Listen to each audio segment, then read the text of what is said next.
So hi everybody, welcome back to another very exciting video session from your own channel Ozone Classes. My name is Vipin Kumar Sharma and I am your biology mentor. In this specific video, we will be talking about the Michelson and Stahl's experiment which have proved that DNA replication is semi-conservative in nature. Now what does the term semi-conservative mean? और इस semi conservative model को आखिर prove कैसे किया गया उसके बारे में आज हम इस वीडियो के अंदर डिस्कशन करने वाले हैं. This video is going to be separate because after this we will be talking about central dogma in detail. मैंने सोचा है कि मैं आपको रेप्लिकेशन, ट्रांसक्रिप्शन और ट्रांसलेशन एक शॉर्ट में बता दूं जिससे कि बेहतर तरीके से आप इन चीजों को रिलेट कर पाए और समझ पाए कि आखिरकार ये प्रोसेसेस सेल के किस पार्ट में होते हैं और क्या क्या इनकी एंजाइमेटिक मशीनरी है जिसकी रिक्वायरमेंट हमें होती है and what are the possible outcomes of all these kind of processes. So without any further ado, let's start this topic. And this topic is topic 6.4 of NCERT 12th class biology, chapter 6 molecular basis of inheritance. Last lecture में मैंने आपको पढ़ाया था DNA का structure. 1953 में Watson और क्रिक साहब ने डीएनए का स्ट्रक्चर जो था हमें बताया था और उस double helical model of DNA में उन्होंने डीएनए की सारी प्रॉपर्टीज की व्याख्या भी करी थी. लेकिन उसके बाद एक क्वेश्चन आता है कि हमें यह तो पता है कि डीएनए रेप्लिकेट करता है, जो कि हमने फीचर्स ऑफ जेनेटिक मटेरियल में पढ़ा था कि जो भी जेनेटिक मटेरियल होता है उसमें द प्रॉपर्टी ऑफ रेप्लिकेशन होनी चाहिए, वो स्टेबल होना चाहिए, वो अपने आप को मेंडेलियन कैरेक्टर्स के फॉर्म में एक्सप्रेस कर पाता हो और उसमें स्कोप ऑफ म्यूटेशन यानी कि स्कोप ऑफ स्लो चेंजेस भी हो. ये 4 क्राइटेरिया थे जो कि एक जेनेटिक मटेरियल के अंदर होने चाहिए. तो DNA was a very predominant genetic material in that topic. We have already talked about that. तो जाहिर सी बात है यार, डीएनए अपने आप को रेप्लिकेट कर सकता है, लेकिन ये रेप्लिकेट करेगा कैसे, उस मैकेनिज्म के बारे में साइंटिस्टों ने चर्चा करना शुरू किया. और वहीं वॉटसन और क्रिक साहब ने कहा in their statement, this is the exact statement which is been quoted over here, that it has not escaped our notice that specific pairing have postulated immediately suggest a possible copying mechanism of the genetic material. यानी इन्होंने ये कहा कि ये जो specific pairing होती है, ये जो कॉम्प्लीमेंटैरिटी है, इसी में कहीं ना कहीं डीएनए की रेप्लिकेशन का रहस्य भी छुपा हुआ है. इसी कॉम्प्लीमेंटैरिटी के अंदर कहीं ना कहीं डीएनए के रेप्लिकेशन का मैकेनिज्म भी छिपा हुआ है जो कि हम निकाल देंगे, ऐसा वॉटसन और क्रिक ने कहा. और इसके साथ साथ इन्होंने ये कहा कि जब डीएनए अपने आप को रेप्लिकेट करता है तो एक स्ट्रैंड जो है वो पेरेंटल स्ट्रैंड होता है, जबकि दूसरा स्ट्रैंड आपका नया बनता है जिसे न्यूली सिंथेसाइज्ड स्ट्रैंड कहा जाता है. Let's say this is the DNA, ये आपका डीएनए है, तो डबल स्ट्रैंडेड डीएनए हम लोग अच्छे तरीके से जानते हैं. ये आपका एक स्ट्रैंड हो गया डीएनए का और ये आपका दूसरा स्ट्रैंड हो गया. इन्होंने कहा कि जब डीएनए रेप्लिकेट करता है यानी अपनी कॉपी बनाता है ना दोस्त, तो क्या होगा, ये डीएनए के स्ट्रैंड जो है खुल जाएंगे. ये आपका एक स्ट्रैंड है जो इस हिसाब से खुल गया और ये आपका दूसरा स्ट्रैंड है जो इस हिसाब से खुल गया. जब ये डीएनए के दोनों स्ट्रैंड खुल गए तो ये दोनों स्ट्रैंड क्या कहलाने लग पड़े, ये दोनों स्ट्रैंड कहलाने लग पड़े पेरेंटल स्ट्रैंड. ये दोनों स्ट्रैंड कहलाने लग पड़े पेरेंटल स्ट्रैंड. लेकिन अब जाहिर सी बात है हम लोग बात कर रहे हैं डीएनए के रेप्लिकेशन मैकेनिज्म की. रेप्लिकेशन मतलब अपनी कॉपी बनाना. तो ये अपनी रेप्लिका बनाएगा, अपनी कॉपी बनाएगा, और जो कॉपी बनाएगा उसमें नया स्ट्रैंड जो होगा दोस्त, वो नया स्ट्रैंड जो है उसे हम बोलेंगे न्यू स्ट्रैंड. इसे हम बोलेंगे न्यूली सिंथेसाइज्ड स्ट्रैंड. और यहां पर इसे हम बोलेंगे न्यूली सिंथेसाइज्ड स्ट्रैंड अगेन. इसे हम बोलेंगे न्यूली सिंथेसाइज्ड स्ट्रैंड. क्या मैं बोल सकता हूं in this particular model half of the DNA of progeny. अब ये वाला तो पेरेंट था कंप्लीट, यहां से लेकर यहां तक तो पेरेंट है कंप्लीट. अभी अपने डीएनए को रेप्लिकेट करने लग पड़ा है, तो इसके आगे का अगर आप देखेंगे तो यहां पर 50% तो आपका काला डीएनए है, 50% आप कह सकते हो काला डीएनए है यानी कि आपका पेरेंटल डीएनए है, और यहां पर आप कह सकते हो rest of the 50% content is red DNA यानी कि आपका न्यू डीएनए. यानी यहां से आप लोग ये कमिट कर सकते हैं कि 50% डीएनए आपका पेरेंटल होता है जबकि 50% डीएनए न्यूली सिंथेसाइज होता है, नया बनता है. तो आधे डीएनए को कंजर्व किया गया, 50% को 50 नया बनाया गया, इसलिए इसे क्या बोला जाता है, semi conservative model of DNA replication. इसे क्या कहा जाता है, इसे कहा जाता है semi conservative nature of DNA replication. Semi का मतलब होता है 50%, कंजर्व का मतलब कंजर्व कर लिया गया, बचा लिया गया. अगर 50% बचा लिया गया तो 50% नया बना. तो यहां पर आप देख सकते हैं कि ये दोनों जो काले स्ट्रैंड हैं ये आपके क्या हैं, पेरेंटल है, यानी कि ये कंजर्व कर लिए गए और बचे हुए जो आपके 50% स्ट्रैंड्स हैं, ये जो नए वाले हैं जिनको मैंने रेड से मार्क किया है, ये आपके क्या हैं, नए। 50% कंजर्व, 50% न्यू। इसे कहा जाता है semi conservative nature of DNA replication या फिर semi conservative model of DNA replication. अब इस मॉडल की पुष्टि करने के लिए कुछ साइंटिस्ट आए और उसमें से जो सबसे इनिशियल साइंटिस्ट थे जिनके बारे में हम लोग चर्चा करेंगे यहां पर, वो है मेसेल्सन एंड स्टाल। तो मेसेल्सन एंड स्टाल नाम के दो साइंटिस्ट थे जिन्होंने 1958 में, यानी कि just after the statement of Watson and Crick, उसके 5 साल के अंदर ही एक एक्सपेरिमेंट किया और उस एक्सपेरिमेंट में इन्होंने ये प्रूव कर दिया कि हाँ भाई, डीएनए जो है अपनी रेप्लिकेशन के दौरान 50% पेरेंटल डीएनए को कंजर्व कर लेता है और 50% नया डीएनए बनाता है। तो ये एक्सपेरिमेंट कब हुआ? ये एक्सपेरिमेंट हुआ 1958 में, यानी कि जो वॉटसन एंड क्रिक साहब की स्टेटमेंट थी इसके 5 साल के बाद। ठीक है, और इन्होंने ये जो एक्सपेरिमेंट किया, इसकी सबसे खास बात ये थी कि इन्होंने ये एक्सपेरिमेंट किया प्रोकैरियोट्स के अंदर, यानी कि इन्होंने ये एक्सपेरिमेंट किया बैक्टीरिया के अंदर। इन्होंने प्रोकैरियोट के अंदर ये एक्सपेरिमेंट किया और सबसे कॉमन प्रोकैरियोट को यहां पर इन्होंने कंसिडरेशन में लिया, दैट इज एस्चेरिशिया कोलाई। लेबोरेटरी में काफी ज्यादा इस्तेमाल किया जाता है ये वाला बैक्टीरिया। एस्चेरिशिया कोलाई को किस हिसाब से इन्होंने यूज किया और किस हिसाब से इन्होंने रिजल्ट ड्राइव किए, this is really really interesting to know. तो प्लीज मेक श्योर कि इस बात को आप बहुत गौर से सुने, अदरवाइज आपको ये बात समझ में नहीं आएगी। एस्चेरिशिया कोलाई का जो खाना होता है ना, इसको खाना खिलाया जाता है कल्चर प्लेट के अंदर। ओके, सो ये जो है, मैं यहां पर एक पेट्री प्लेट बना देता हूं, इसको कल्चर प्लेट या पेट्री प्लेट या पेट्री डिश कहा जाता है। ये एक ग्लास की या प्लास्टिक की ऐसी प्लेट होती है। ठीक है, ये आपकी एक पेट्री डिश है, मैं यहां पर लिख देता हूं। प्लास्टिक की है, ग्लास की है, उससे हमें कोई खास मतलब नहीं है। इस पेट्री डिश में क्या डाला जाता है? इस पेट्री डिश में डाला जाता है खाने पीने का सामान, जिसे हम क्या बोलते हैं? Culture media. इसे कल्चर मीडिया क्यों बोला जाता है? क्योंकि ये वो मीडियम है जिसके अंदर कल्चर करते हैं कौन? बैक्टीरियम। तो इसे कल्चर मीडिया बोला जाता है। मीडिया यानी खाना पीना जिसके अंदर बैक्टीरिया कल्चर कर सके। अब ये जो कल्चर मीडिया है, इसके अंदर क्या ग्रो करते हैं? बैक्टीरिया ग्रो करते हैं। अब बैक्टीरिया इस आसपास पड़े हुए खाने को खाते हैं और अपने नंबर को ग्रो करना स्टार्ट कर देते हैं, यानी रिप्रोड्यूस करना स्टार्ट कर देते हैं। तो अल्टीमेटली इनकी कॉलोनीज जो है और बड़ी बड़ी होती जाती हैं। तो ये यहां पर आपको क्या दिखाई दे रहा है? ये यहां पर आपको दिखाई दे रही है बैक्टीरियल कॉलोनी। नाउ इतनी बड़ी कहानी आपको क्यों सुनाई गई? ये जो कल्चर मीडिया है दोस्त, इसके अंदर एक बहुत ही ज्यादा इंपॉर्टेंट केमिकल डाला जाता है जिसे कहा जाता है NH4Cl यानी अमोनियम क्लोराइड। NH4Cl जो है यहां पर इस्तेमाल किया जाता है जिससे कि बैक्टीरिया को नाइट्रोजन मिलता है और उस नाइट्रोजन को इस्तेमाल करके बैक्टीरिया अपने अमीनो एसिड्स वगैरह तैयार कर सकती है।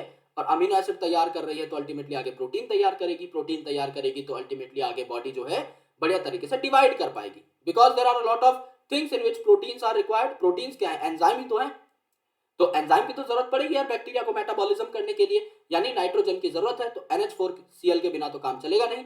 तो NH4Cl जो है बैक्टीरिया को दिया गया। लेकिन मेसेल्सन एंड स्टाल्स एक्सपेरिमेंट में इन्होंने क्या किया? इन महानुभावों ने क्या किया? ये जो NH4Cl है ना, नाइट्रोजन नॉर्मली कौन सा होता है? नाइट्रोजन नॉर्मली होता है आपका N14 नाइट्रोजन। ये आपका नॉर्मल नाइट्रोजन है। इन्होंने क्या किया? इन्होंने N15 नाइट्रोजन दिया। अब इसका मॉलिक्यूलर वेट सिर्फ 1 डाल्टन ज्यादा है, so it is not a radio active isotope, it is a heavy सब टाइप ऑफ नाइट्रोजन। ये नाइट्रोजन का एक हैवी आइसोटोप है, रेडियो एक्टिव नहीं है। हाँ, बस इसका वजन हैवी है तो आप इसको आगे चल के डिफरेंशिएट कर पाओगे। तो आपको क्यों वजन हैवी रखना पड़ा, इसके पीछे का रीजन मैं आपको अगली स्लाइड के अंदर बताऊंगा।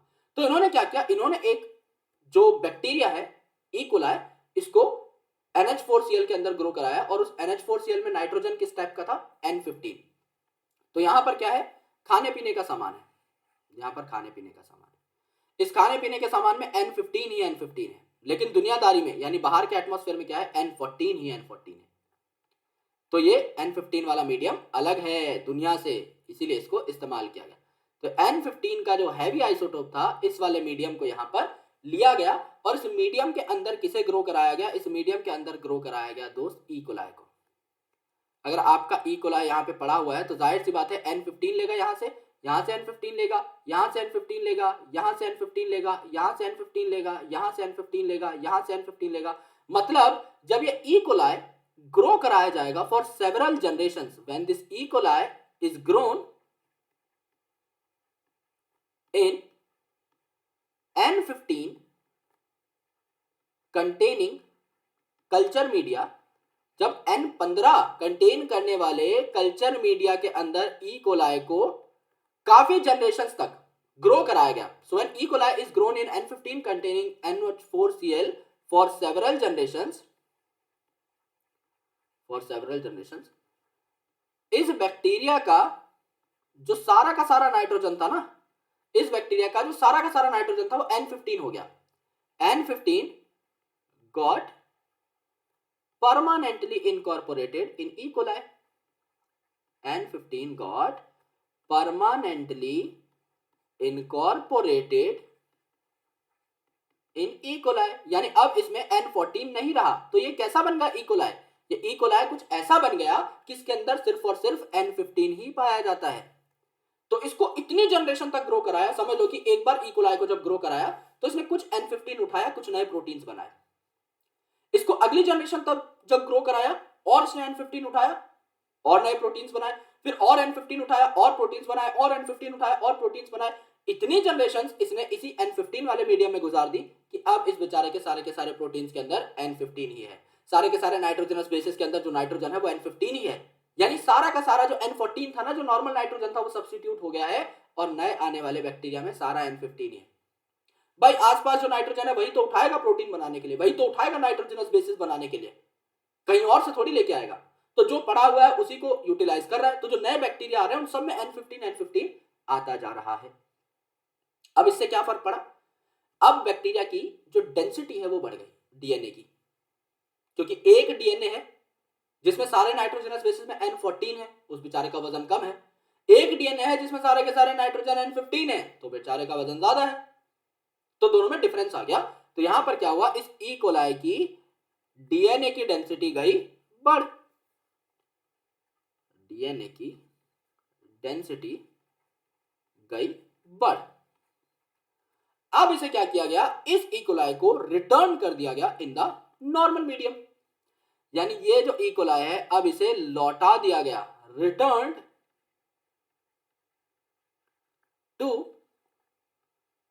Normal NH4Cl medium.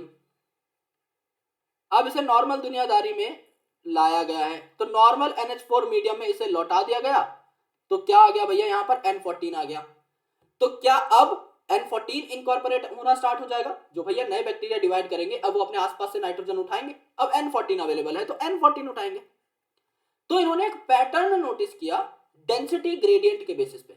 इन्होंने क्या किया, आने वाली सारी जनरेशंस की डेंसिटी का पैटर्न नोट किया और ये पता लगाने की कोशिश की कि आखिर कितना डीएनए जो है नया बन रहा है डिफरेंट डेंसिटी का और कितना डीएनए पुराना है. मैं जानता हूं ये बात आपको इतनी क्लियर नहीं हुई होगी, बट आने वाली स्लाइड में आपको ये सारी बातें क्लियर हो जाएगी. लेट्स से आपको यहां पर काले कलर का जो डीएनए है ये देखने को मिला, विच इज N15.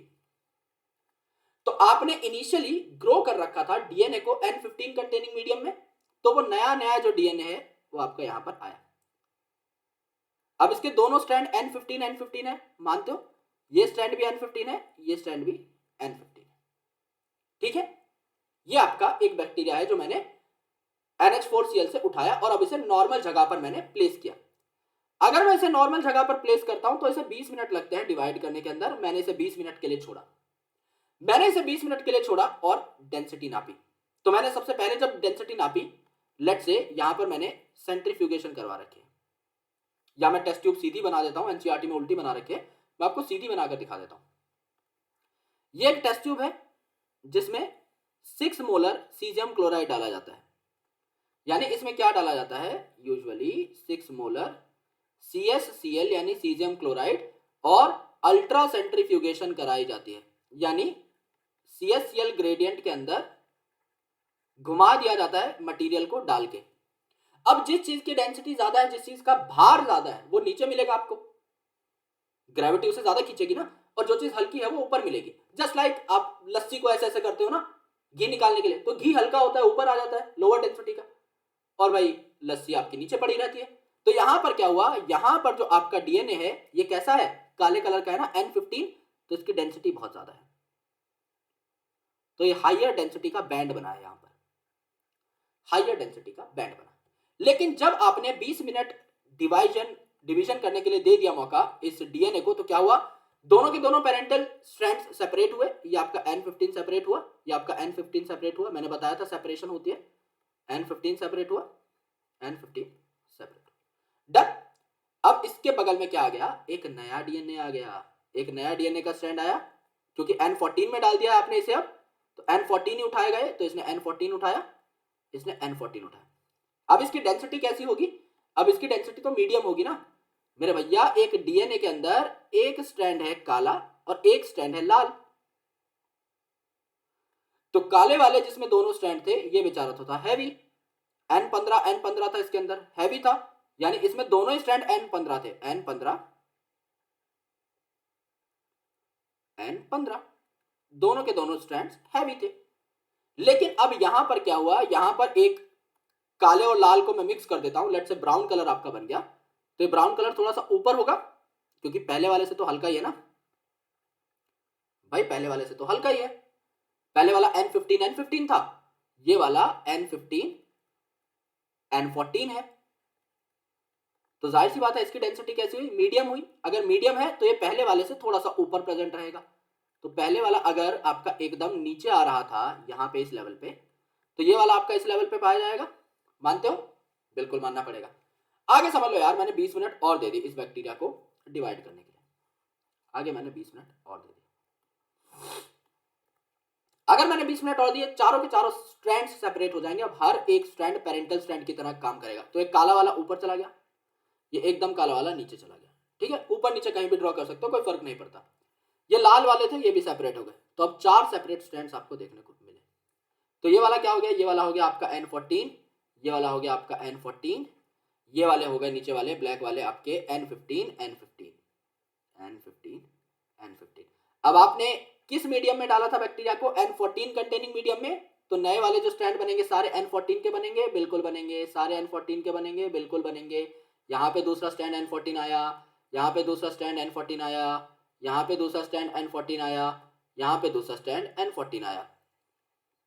तो क्या हुआ, ये दो बने N14 यानी एकदम लाइट, और ये दो बने N15 पहले वाले जैसे, N15 ये पहले वाले जैसे, यानी मीडियम। तो अब अगर मैं इसकी सेंट्रीफ्यूगेशन की हालत यहां पे ड्रॉ करना चाहूं, तो मैं क्या कर सकता हूं कि भैया दो तो यहां पे मीडियम बनेंगे, दो तो यहां पे मीडियोकर बनेंगे पहले वाले की तरह, ये वाली डेंसिटी आ गई है सेम लेवल के ऊपर।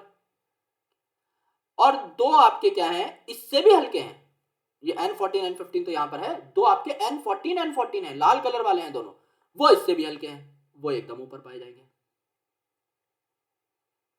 वो इससे भी ऊपर पाए जाएंगे आपका N14। तो इससे हमें क्या पता लगा, इससे हमें पता लगा डीएनए रेप्लिकेशन सेमी कंजर्वेटिव है। कैसे, क्योंकि आपका एक प्रकार का जो स्ट्रैंड है वो नया बनता जा रहा है, और एक जो आपका स्ट्रैंड है ये पेरेंटल है। तो ये दोनों आपके काले थे, दोनों पेरेंटल, अब ये दोनों सेपरेट हुए, तो एक तो काला पुराना वाला रह गया, एक नया बना लाल, एक काला पुराना वाला रह गया, एक नया बना लाल। अब ये चारों सेपरेट हो गए, ये वाला काला वाला उठ के यहां आ गया, ये लाल वाला उठ के यहां आ गया, ये ब्लैक वाला उठ के यहां आ गया, ये लाल वाला उठ के यहां आ गया। इन चारों के साथ नए नए लाल कलर के स्ट्रैंड बनेंगे, एंड अल्टीमेटली एक स्ट्रैंड नया एक स्ट्रैंड पुराना। कैसे पता लगा आपको, डेंसिटी ग्रेडियंट से, क्योंकि अगर दोनों स्ट्रैंड एक जैसे बनते तो कभी ये वाला पैटर्न आ ही नहीं पाता। लेट्स से कुछ साइंटिस्ट झगड़ा करेंगे, भाई एक स्ट्रैंड पुराना एक स्ट्रैंड नया नहीं बना, दोनों स्ट्रैंड एक जैसे ही हैं। अगर दोनों स्ट्रैंड एक जैसे ही हैं तो N15 मिलना चाहिए था यहां पर। क्या यहां पर आपको हैवी डेंसिटी का कोई बैंड मिला, नहीं, यानी N15 कंजर्व किया ही नहीं गया। So it is not conservative model. क्योंकि काफी साइंटिस्ट ऐसे बोलेंगे कि अच्छा यार ये भी तो हो सकता है कि दो स्ट्रैंड N15 बने और दो जो N14 वाले हैं ये कंबाइन कर ले। अगर ऐसा होता तो एक कॉम्बिनेशन बनती N15 एक बनती N14, यानी यहां आपको दो बैंड मिलते। क्या दो बैंड मिले, नहीं, बल्कि आपको हाइब्रिड डेंसिटी मिली, मीडियम डेंसिटी मिली। मीडियम डेंसिटी कब मिल सकती है, जब एक स्ट्रैंड हैवी हो एक स्ट्रैंड लाइट हो। अगर एक स्ट्रैंड हैवी है यानी पेरेंटल वाला उठा है, एक स्ट्रैंड लाइट है यानी नया वाला उठा है, तो एक नया एक पुराना सेमी कंजर्वेटिव प्रूव हो तो गया। सिमिलरली अब काफी साइंटिस्ट ये बोलेंगे कि यार यहां पर N15 कंजर्व हो जाना चाहिए, राइट, बट ऐसा नहीं हुआ, अलग बैंडिंग पैटर्न आपको देखने को मिला। ओके, N15 सेपरेट हुआ, N14 तो hybrid density, N14 light density, N14 light density, N15 hybrid density. तो आपको हाइब्रिड बैंड दिखाई दिया, एक मीडियम बैंड और एक आपको लाइट बैंड दिखाई दिया, जिससे साफ साफ प्रूव होता है that DNA replication is semi conservative in nature.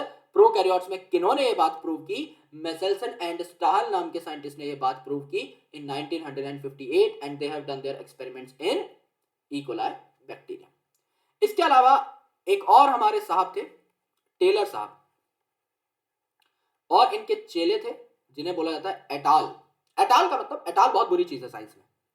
एटाल का मतलब एक जो मेन बंदा है जिसको कहा जाता है कॉरेस्पॉन्डिंग ऑथर, यानी जो सबका माई बाप है, जो हमारे पेपर को पब्लिश करवा रहा है।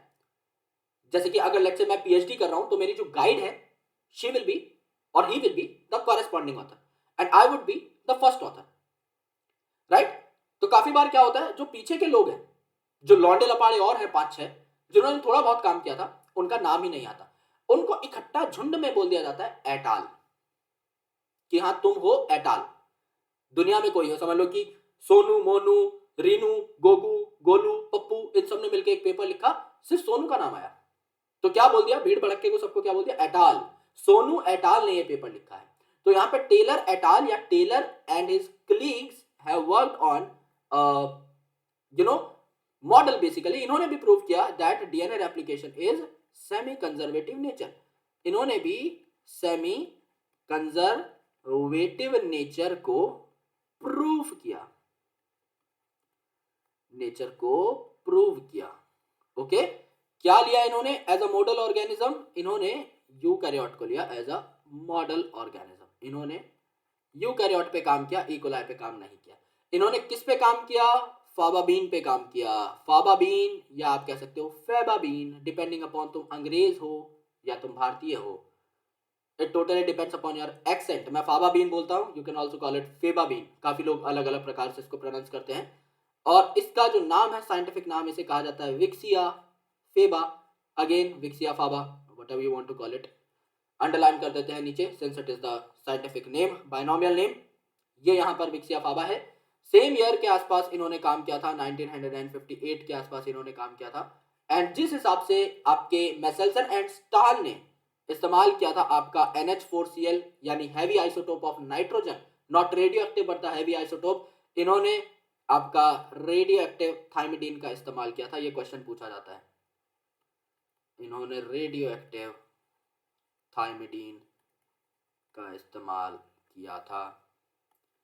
तो हाईलाइट करते चलते हैं, radio active thymidine is very important, Vicia faba और the faba bean is very important, Taylor et al का नाम इंपॉर्टेंट है, बाकी ईयर अगर आप याद रखना चाहें तो रख सकते हैं, वैसे इंपॉर्टेंट है। यहां पर CSCl अल्ट्रा सेंट्रीफ्यूगेशन होती है, दिस इज इंपॉर्टेंट। ये चार्ट आपका एनसीईआरटी में गिवन है, नॉट वेरी इंपॉर्टेंट बिकॉज ये कंसेप्चुअल है, ये आपको समझना ही पड़ेगा एंड आपको आई होप समझ में आ चुका होगा। ये N15 N14 का चक्कर बहुत ज्यादा इंपॉर्टेंट है, बहुत ज्यादा इंपॉर्टेंट है। And N15 is an heavy isotope, not a radio active isotope. ये बात भी समझना बहुत बहुत असेंशियल है आप लोगों के लिए। कौन से बैक्टीरिया का इस्तेमाल किया गया था? एस्चेरिशिया कोलाई का इस्तेमाल किया गया था। एंड यस, सेमी कंजर्वेटिव होता है डीएनए रेप्लिकेशन। ये बात कहां से पता लगी हमें? आपके जो स्टेटमेंट दी गई थी वॉटसन एंड क्रिक की, उनकी बात से हमें पता लगी। So guys, you can also enroll yourself in the paid batches of marks up. We are also available on marks up learning app, which is already available on Google Play Store. आप Google Play Store पे जाके check कर सकते हैं, install कर सकते हैं हमारी एप्लीकेशन को। वहां पर काफी सारे कोर्सेज हैं, आप इंडिविजुअल सब्जेक्ट भी ले सकते हैं। आपको सिर्फ बायोलॉजी लेनी है, सिर्फ केमिस्ट्री लेनी है, सिर्फ फिजिक्स लेनी है, you are done to do so. आप कुछ भी ले सकते हैं, इररिस्पेक्टिव ऑफ कि आप जो लेना चाहते हैं, that is totally your call. ऐसा नहीं है कि आपको एक कंप्लीट बंडल लेना पड़ेगा, individual courses are also there. And आपको हर कोर्स की, जो भी आप कोर्स लेते हैं उसके साथ की टेस्ट सीरीज फ्री मिल जाएगी। If you take biology course you will get biology test series for free. If you take a lump sum course PCB, तो आपको पीसीबी की टेस्ट सीरीज फ्री मिल जाएगी। नोट्स आपको फ्री मिल जाएंगे, 33 इयर्स PYQ के वीडियो सॉल्यूशंस आपको मिल जाएंगे, पीडीएफ आपको मिल जाएगी, एग्जाम्पलर के पीडीएफ, एग्जाम्पलर के वीडियो सॉल्यूशन, सारे के सारी थ्योरी, सारे के सारी थ्योरी के नोट्स, टेस्ट सीरीज, मार्क्स जो भी आपके आएंगे वो सारे आपको स्कोर कार्ड के फॉर्म में मिल जाएंगे। There is a lot of hell lot of things for you guys waiting on marks up learning app. तो इसको इंस्टॉल कर लीजिए फ्रॉम गूगल प्ले स्टोर। सस्ते सस्ते से आपके क्वेश्चन बैंक्स भी हैं, starting from 10 rupees to 100 rupees. आप लोग जाकर के उन्हें भी परचेज कर सकते हैं, रेदर देन स्क्रॉलिंग फेसबुक और Instagram. Just try to scroll up marks up learning app, जिससे हर दिन में आपके 4 से 8 नंबर बढ़ पाए। मतलब अगर आप एक एवरेज स्टूडेंट है तो, और ब्रिलियंट स्टूडेंट हो तो आपकी प्रैक्टिस और बेहतर हो पाएगी। मार्क्स ऑफ लर्निंग ऐप नाम के टेलीग्राम चैनल को प्लीज ज्वाइन कर लीजिए, नीचे आपको डिस्क्रिप्शन में पहला लिंक मिल जाएगा। सारे कोर्सेज के लिंक्स भी आपको डिस्क्रिप्शन में मिलेंगे। अगर आप ये टेलीग्राम के अंदर हमारा ग्रुप ज्वाइन कर लेते हैं तो आपको मिलते हैं नोट्स, मेरे हस्तलिखित नोट्स जो कि मैंने आपके लिए बनाए हुए हैं। ये सारी की सारी चीजें आप लोगों को मिल जाएंगी and ultimately you can enjoy them. आप after completion of every chapter मैं नोट्स अपडेट कर देता हूँ। तो यार शुक्रिया, bye bye, take care, lots of love. I will surely be catching you up in next video where we are going to start the central dogma, replication, transcription, translation। उसके बाद genetic code बचता है, आपका lac operon बचता है, and then human genome project, and this chapter will be over. After that, we would jump over biotechnology, and then we would be talking about rest of the chapters. So I'll surely be catching you up in next lectures. Thank you so much, guys, for watching this video up, and I really appreciate your efforts. And thank you so much for commenting really good comments each and every day. This really boosts me up. और अभी तो भाई बहुत अच्छे तरीके से काम करना है। थैंक यू सो मच यार, बाय बाय, टेक केयर, खुशामदीद। मिलता हूँ आप लोगों से कल, बाय बाय।